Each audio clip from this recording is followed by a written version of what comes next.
Inilah persoalannya. Orang yang greedy, nggak peduli dengan soal kedaulatan, soal pertahanan, soal negara, nasionalisme. Yang penting dapat komisi bisnis vaksin yang berpuluh-puluh triliun itu. Buat negara juga, Indonesia khususnya di bawah pemerintahan Jokowi juga tidak heran karena Sinovac itu adalah vaksin yang diimpor dari Cina. Kita tahu betul bahwa selama pemerintahan Jokowi, Indonesia begitu mesra dengan Cina, mesra banget, utang banyak banget dari Cina, proyek-proyek bentuk juga dari Cina, dan tenaga kerja dari Cina, bahan baku dari Cina, utang dari Cina, waduh semua Cina.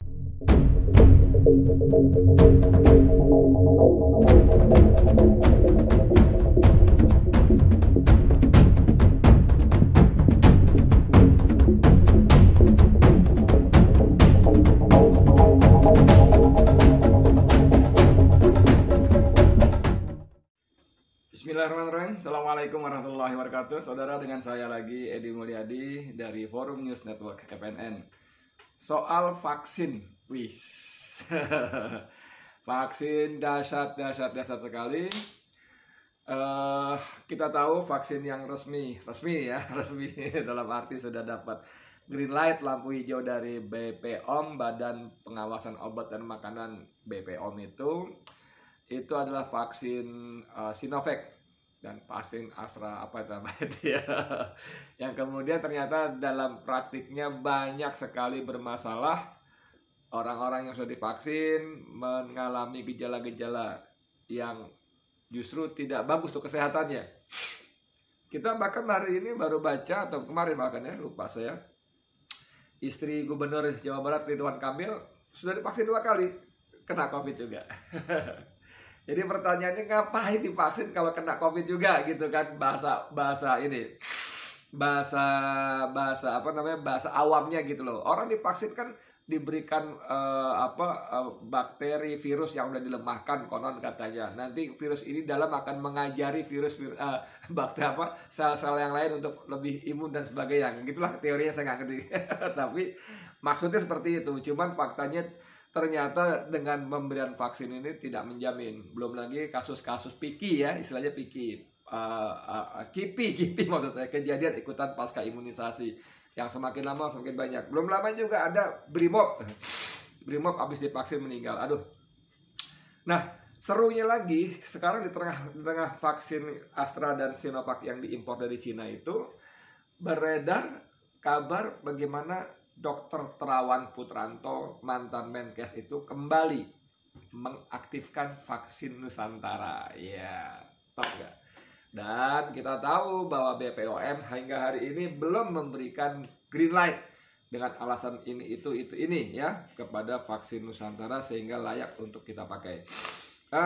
Lalu ini ada berita-berita sebetulnya apa yang terjadi? Karena faktanya kalau vaksin itu dianggap tidak aman, memang sih Siti Fadilah Supari sendiri, mantan Menkes, mengaku bahwa dia seorang ilmuwan, dia orang saintis, dia seorang ahli vaksin. Mengatakan bahwa untuk disebut aman tidak harus ada uji klinis, ada istilahnya percobaan, dan dia menawarkan diri menjadi tanda kutip kelinci percobaan. Karena sebelumnya sudah ada sebuah tokoh bos Golkar dulu, Abu Rizal Bakri, itu juga fotonya viral ya. Dia mengatakan sudah divaksin Nusantara. Belum mantan menteri BUMN yang juga mantan dirut PLN, Dahlan Iskan juga begitu. Kemudian yang tidak kalah fenomenalnya, Jenderal Gatot Purnawirawan, mantan Panglima TNI, juga vaksin Nusantara. Saudara, apa yang terjadi sesungguhnya? Kenapa BPOM sampai hari ini belum memberikan green light? Kemudian alasannya karena vaksin Nusantara tidak cocok disebut Nusantara karena komponen-komponennya, bahan bakunya juga dari Amerika. Itu yang kata Siti Fadilah Supari. Saya nggak mau tahu itu. Saya nggak mau tahu itu. Lalu IDI, Ikatan Dokter Indonesia juga Antara Idi dan Terawan ini memang punya story lama ya. Mereka nggak akur lah gitu ya. Gerak akur, apalagi nyebutnya ya. Nggak temenan lah kalau kata Bang Arif Munandar ya dalam channelnya. Nggak temenan. Jadi saudara, apa sesungguhnya terjadi? Kita bisa membacanya begini. Jadi ada di balik vaksin yang heboh ini, itu terungkap cuan bisnis, cuan itu keuntungan ya, keuntungan bisnis vaksin COVID-19 mencapai 365 triliun per tahun. Betul nggak sih? Ini dia ya. Nanti saya kasih screenshotnya insya Allah. Saya bacain aja. Bisnis vaksin COVID-19 ternyata cukup menggiurkan. Produsen vaksin diperkirakan bisa meraup pendapatan sebesar 25 miliar dolar per tahun atau setara dengan 365 triliun jika diasumsikan kursnya Rp14.600. Meski begitu, beberapa perusahaan farmasi berjanji akan menyediakan vaksin di bawah harga pasar selama pandemi. Tapi 365 triliun, bos. Mantap banget. Nah, berapa di Indonesia? Di Indonesia pemerintah sudah menggelontorkan uang 50 triliun untuk mengimpor vaksin. Dan kita tahu siapa pelakunya, ini mafia-mafia yang dengan sangat sederhana kita bisa menduga bahwa kalau vaksin Nusantara sukses dipakai oleh publik, oleh rakyat, maka akan mengganggu bisnis para mafia impor vaksin ini.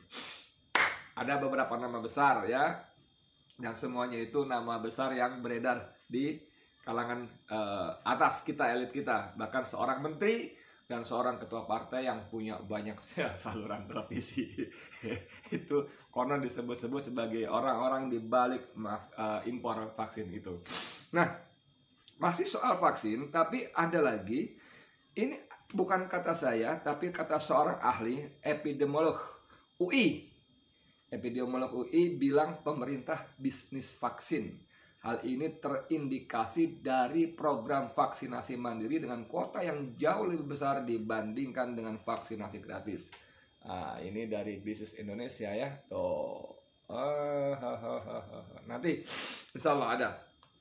Saya bacakan saja. Pakar epidemiolog Fakultas Kesehatan Masyarakat Universitas Indonesia FKMUI Pandu Riono mengkritik skema vaksin mandiri yang telah dicanangkan pemerintah. Berdasarkan data dari Komite Penanganan COVID-19 dan Pemulihan Ekonomi Nasional KPCPN, vaksin program pemerintah nantinya hanya akan diberikan kepada tenaga kesehatan, pelayanan publik, dan peserta BPJS PBI, penerima bantuan iuran. Sorry ya, jadi orang-orang yang orang-orang yang selama ini BPJS-nya dibayar oleh negara, penerima bantuan iuran, itu akan mendapat prioritas pertama dan utama untuk divaksin secara gratis. Sementara itu vaksin mandiri akan diberikan kepada masyarakat dan pelaku ekonomi lainnya dengan jumlah sasaran sebanyak 75 juta orang lebih. Dan itu memang lebih besar daripada alokasi vaksin gratisnya. Melihat dari skema pemberian vaksin tersebut, Pandu menilai sejak awal program vaksinasi COVID-19 pemerintah sudah direncanakan sebagai lahan bisnis. Hal ini terindikasi dari program vaksinasi mandiri dengan kuota yang jauh lebih besar dibandingkan dengan vaksinasi gratis. Vaksinasi COVID-19 memang diniati untuk diperdagangkan. Tidak heran pelaku bisnis kesehatan swasta dapat alokasi besar. Swasta itu perusahaan swasta, bukan BUMN. Terserah milik siapa, walaupun milik menteri misalnya, itu tetap perusahaan swasta ya. Sudah bisa pesan jenis vaksin dengan daftar harga yang bervariasi, tulis Pandu Riono melalui akun Twitter @drpriyono1. Selasa dikutip ya. Ininya apa namanya? Tweetnya. Mana tweetnya? Ini dia. Ini dia. Nanti saya kasih lah ya. Ini. Pandu juga bahkan mengkritik pemerintah tidak mempunyai moral di tengah pandemi. Pemerintah nggak punya moral di tengah pandemi loh, di tengah bencana loh. Aduh, negara seharusnya punya kewajiban moral menyediakan gratis sebagai public health intervention. Sambungnya Sebelumnya, Pandu menuturkan apabila masyarakat harus membayar vaksinasi COVID-19, maka sejatinya pemerintah telah menjadikan kesehatan masyarakat sebagai komoditas komersial.